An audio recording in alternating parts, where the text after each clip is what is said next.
Welcome back to Reality Talks. I'm your host Karthik, and today we are diving deep into something literally determines whether your business idea will make you rich or leave you broke. The, that is business models. Yes, today we are talking about B2B, B2C, and the increasingly popular FOCO model. Stick around because by the end of the episode, you will exactly know which model fits your business. You know what's crazy? I met entrepreneurs every single day who have brilliant ideas but absolutely no clue about their business model. They will tell me, Karthik, I want to start a tech company, and I will ask who's paying you. Isn't just a fancy MBA term. It's literally how you make money. It's the difference between the next unicorn startup and being that person who spent uh, and being that person who spent that nobody wants to pay for. Today, we are breaking down the three most important models every entrepreneur needs to understand. And I'm not giving a textbook of business, and we are talking real life examples, real numbers, and real talk about what works and what doesn't. Business to business. This is where customers, uh, customers are other businesses, not individual customers. What makes B2B special? First, the money. B2B deals are typically much larger, while that of the consumer or pay lesser, right? For example, if you want your client customer to spend $50 for the thing on your app, he might spend. But a business pays you way rather than more than that. It might pay you $5,000 per month for the same functionality. Why? Because business understand good tools cost way much money, right? Take for example, Salesforce. They don't sell to you and me. They sell to companies who need to manage their customer relationships, right? Their average deal size is over 150K per year per customer. That's the power of B2B. Try to understand it. And the reality check about B2B. Higher revenue per it offers you higher revenue per customer, longer customer relationships, more predictable incomes through contracts. And the challenging parts include longer cycles. You might spend 6 to 18 months convincing a company to buy your product, and it's a worthful deal to make, right? And you just fancy your business model isn't just a fancy MBA. Isn't just a fancy MBA term. It's literally how you make money. It's literally how you make money. It's the difference between the next unicorn startup and being that person who spent uh, and being that person who spent that nobody wants to pay for. Today, we are breaking down the three most important models every entrepreneur needs to understand. And I'm not giving a textbook of business, and we are talking real life examples, real numbers, and real talk about what works and what doesn't. Business to business. This is where customers customers are other businesses, not individual customers. What makes B2B special? First, the money. B2B deals are typically much larger, while that of the consumer or pay lesser, right? For example, if you want your client customer to spend $50 for the thing on your app, he might spend. But a business pays you way rather than more than that. It might pay you $5,000 per month for the same functionality. Why? Because business understand good tools cost way much money, right? Take for example, Salesforce. They don't sell to you and me. They sell to companies who need to manage their customer relationships, right? Their average deal size is over 150K per year per customer. That's the power of B2B. Try to understand it. And the reality check about B2B. Higher revenue per it offers you higher revenue per customer, longer customer relationships, more predictable incomes through contracts. And the challenging parts include longer sales cycles. You might spend 6 to 18 months convincing a company to buy your product, and it's a worthful deal to make, right? And you they will tell me, Karthik, I want to start a tech company, and I will ask who's paying you. Blank stares. You might get a approval or not. Depends on your effort and the company's need. And a real life example, Zoom. Before the pandemic, Zoom was primarily B2B. They sold video conferencing solutions to companies. Their business model was subscription based. Companies used to pay you might get a approval or not. Depends on your effort and the company's need. And a real life example, Zoom. Before the pandemic, Zoom was primarily B2B. They sold video conferencing solutions to companies. Their business model was subscription based. Companies used to pay you might get a approval or not. Depends on your effort and the company's need. And a real life example, Zoom. Before the pandemic, Zoom was primarily B2B. They sold video conferencing solutions to companies. Their business model was subscription based. Companies used to pay uh, uh, some companies used to pay them monthly or yearly for their teams to use Zoom. When COVID hit, the B2B foundation allowed them to scale rapidly. That's the power of B2B. And a startup success story which involves Freshworks. It's a startup named Freshworks, which was started in Chennai. Freshworks provide customer support, and one of the Indian startup success story is of Freshworks. It was started in Chennai. Freshworks provide customer support to businesses globally. They are now worth over $10 billion. It is a classical business B2B model. They don't sell to individual consumers. They sell to companies, right? Uh, who who need better customer needs. That's the power of B2B. And key B2B strategies include focusing on ROI. ROI in the sense return on investment. So if you spend 10 rupees today, and how much uh, the key strategies include ROI, right? ROI in the sense if you spend 10 rupees today, in how much span become individuals or quadruples or whatever your investment price or and it is about building relationships, not about products. And if a company invests on customer success, it could definitely get successful. And focusing on customer problems and approaching it, that would be a hit. And subscription model in B2B incredibly work well. That's well in B2B. Now let's flip to B2C, business to consumer. This is what most people think of when they start imagining of a business. You are selling directly to an individual person, right? That is B2C. B2C is everywhere, starting from Netflix, Amazon, and everything which is directly related to a customer from a company.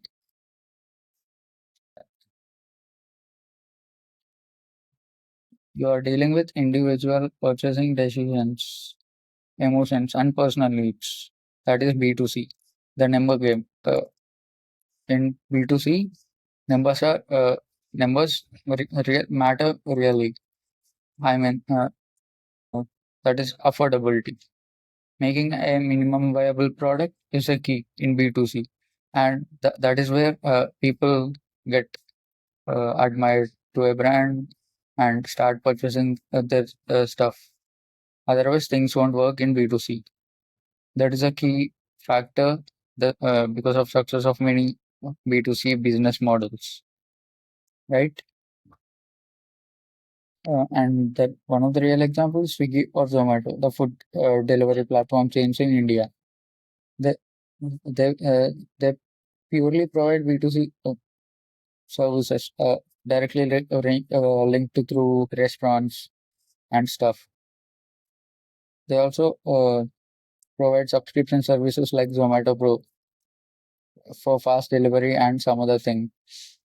The success factor, one of the challenges of B2C is the customer acquisition costs. They are huge. Uh, Companies spend a lot of money in marketing just to let people know that you exist, that a company exists, and making them understand about your work makes your bank balance fade away, and your ROI might also decrease if your efforts doesn't meet customers. The success factors for B2B are that brand building is everything people buy from brands they trust and love. User experience has to be flawless, and consumers have zero patience, and they might switch to some other product rather than so respecting your genuine interest. They might switch to some other product. Consumers may leave any time. So brand building is everything. It is a key, and user experience has to be flawless. Uh, like providing enough customer support and social issues, social proof, and social reviews are crucial, right? And viral marketing and word of the mouth marketing might make or break the deal. One of the prime example of Indian B2C success stories are include the headphones, both the headphones giant in India. It understood customers by making stylish and affordable based at uh, affordable products. They they built a brand which resonated young Indians with they used influencer marketing brilliantly and focused online sales. And the result is they become India's leading audio brand. That is the power of B2C and monetization. And the monetization now let's go to the monetization models in B2C. Direct sales, one-time purchase. So the companies get money instantly, right? Subscription, Netflix model. It, it is a lifetime thing. So if a person gets addicted to it once and he or she can't get out of it. So freemium model, which includes trial versions or free basic version of yeah, and advertising support. Free for users, advertisers pay.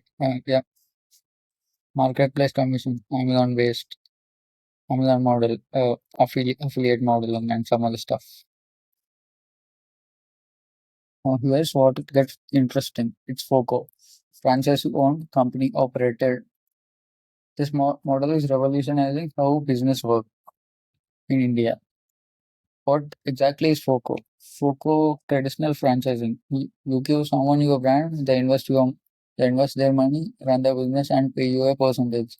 And FOCO flips this. You find investors, franchises, who put who put up the money, but you still operate the business. They are silent partners funding your expansion.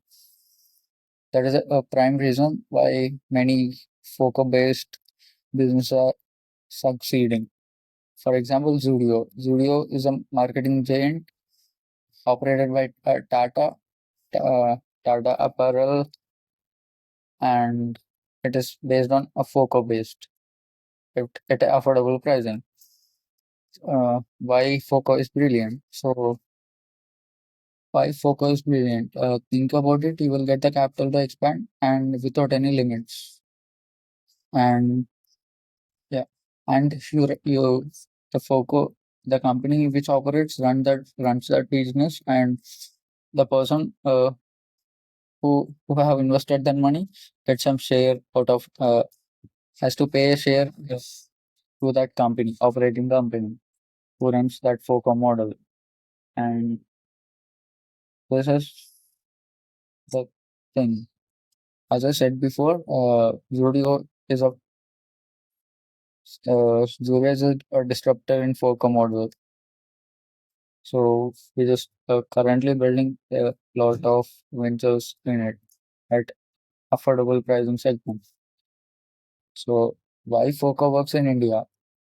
So Indians love passive income opportunities, and by investing a large sum in FOCO, they get passive income. So rather than leaving that headache and all other stuff, so FOCO gives investors an exposure to business profit without the operational nightmare. Focus success factors include proven business model with unit economics, strong operational systems and processes, transparent profit sharing and reporting, ability to maintain quality across locations, clear legal agreement and exit clauses. And here are the few streams where FOCO thrives: cloud kitchens and food businesses, fitness centers and gyms, educational services and coaching centers, retail and quick service restaurants, service businesses like salons and spas. Yeah, this is the thing about FOCO. Now, so how do you choose which business model works for you and works for your idea? So choose B2B if you are solving a clear business problem. You can demonstrate ROI to companies.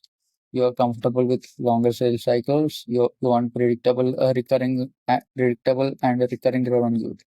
You have expertise in a specific industry. Then go with B2B. Then choose B2C if you're passionate about consumer behavior. You can build emotional connections with your customers. You can have products that appeals to masses. You are good at marketing and brand building. You can afford high customer acquisition costs. Then B2C is for you.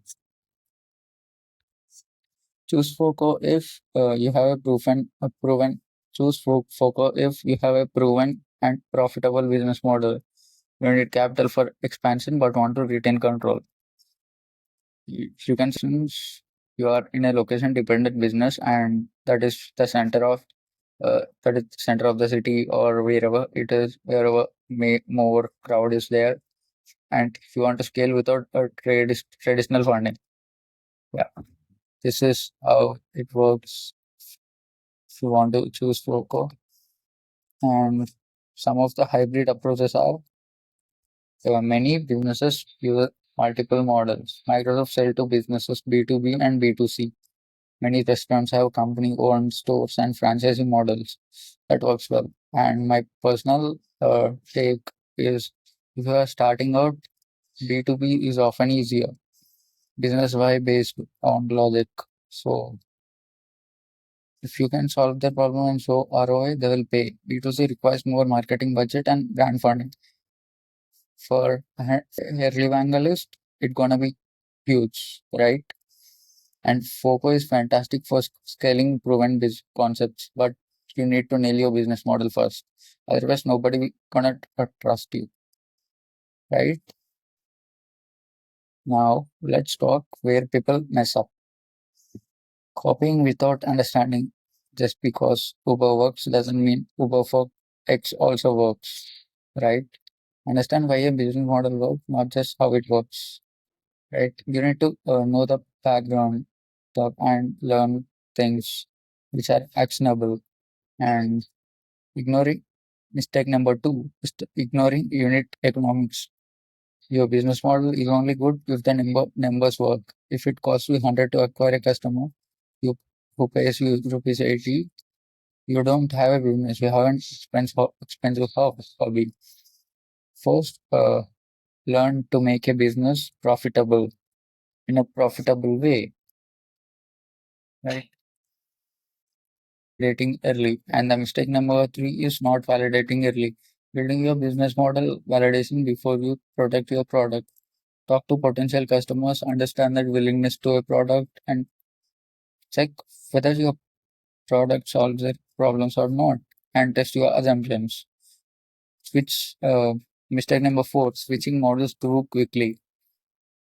Every business model has challenges. Don't jump ship at first sign of difficulty. Give your chosen model time to work. The reality check. No business model is perfect. B2B has long sales cycles. B2C has high acquisition cost. FOCO requires strong operations. Success comes from executing your chosen success comes from executing your chosen model excellently, not from finding the perfect model. Right? All right. Here's what we need to do after this episode. Step one: write down your business model. Business. Step one: write down your business idea and identify who will pay you. Be specific. Right? Research 3 to 5 successful companies in your space. What business model do they use and what can you learn from them? Step three: create a simple revenue projection. How much will you charge? How many customers do we need? What will it cost to acquire them? Step four: test your assumptions. Talk to 10 to 20 potential customers. Ask them directly if they would pay for your solution and how much. Step five: choose your model and commit to it for at least 6 months. Give it a fair shot. Your business model is your business strategy. It's not something you figure out later. It should be one of the first things that you nail down. Whether you choose B2B, B2C, or FOCO, remember this distribution beats perfection every single time. The best business model poorly executed will fail. It is in this business model executed brilliantly will succeed. Before we start your next venture, ask yourself how exactly I am going to make money. If you can't answer, that clearly you are not ready to start. Take time, learn stuff, learn from books, read books which are related to business, and learn stuff. Learn the art of negotiation, and learn how to get clients. Learn some other stuff which are purely related to human psychology and buying preferences. And that's the wrap on to today's reality talk. If this episode help you think differently about business models, share it with someone who needs to hear it. And hey, slide into my DMs and tell me which business model you're choosing to your venture. Until next time, keep it real, keep it profitable. Follow Reality Talks for more. Thank you.